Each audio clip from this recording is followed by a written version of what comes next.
If we're learning one thing in this golden age of planet hunting, it's that our galaxy is home to a wide diversity of other worlds. We've yet to find another Earth, but we're getting closer.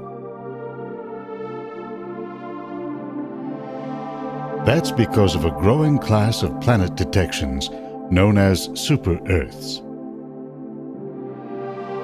These planets have a mass higher than that of Earth, but substantially lower than our Neptune, at around 10 times the mass of Earth. At the higher end of the mass scale, these planets are often referred to as mini-Neptunes or gas dwarfs. It's those at the lower end of the scale that have sparked our imaginations. Take the star system called Gliese 667, 22 light-years from Earth. The central point in this image is actually two stars, A and B. There's also a third, Gliese 667c. It's the bright finger that juts out to the lower left of the two main stars. That's where astronomers have found a solar system. If you could visit one of the planets there, you'd experience the curious spectacle of 3 suns rising. They are part of an elaborate sky dance of stars and planets. Planet E, pictured here as a crescent, is one of at least 7 planets.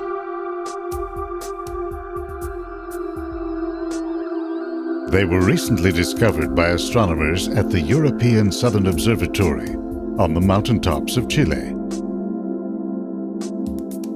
By unraveling the pattern of wobbles in the star's light, they have determined that 3 out of 7 planets lie within the habitable zone, the range of distances in which there is enough heat from the star to allow liquid water to flow, but not so much that it would boil it off. Sentient beings in residence here might consider the sight of just one sun rising to be boring. Certainly their world is anything but. Their parent star is slightly fainter and cooler than our sun.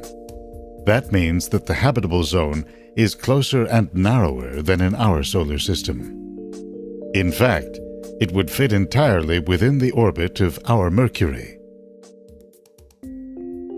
Remarkably, the 3 worlds that are crammed into this zone are all considered to be rocky super-Earths. This is the first time that 3 such planets have been spotted within the same habitable zone. Of course, that does not necessarily mean they are Earth-like. Our planet shows that it may take a range of specific characteristics to nurture life.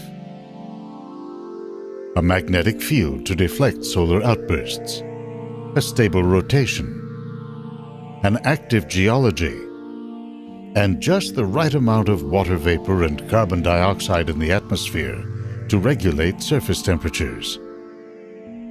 There is one other solar system that may well have what it takes. The Kepler Space Telescope has a star in its sights that is well beyond our solar neighborhood.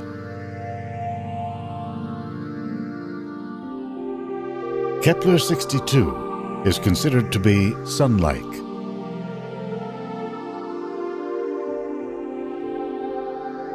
It weighs in at 69% of the mass of our Sun, with a radius of 64%.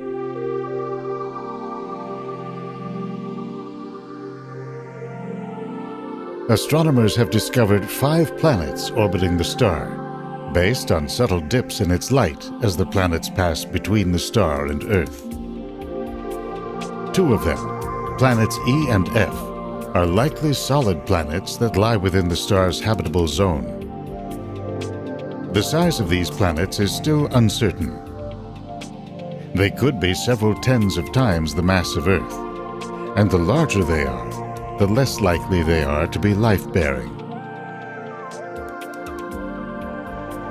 Still, these super-Earth discoveries are part of an ever-growing diversity of planets known to grace our galaxy.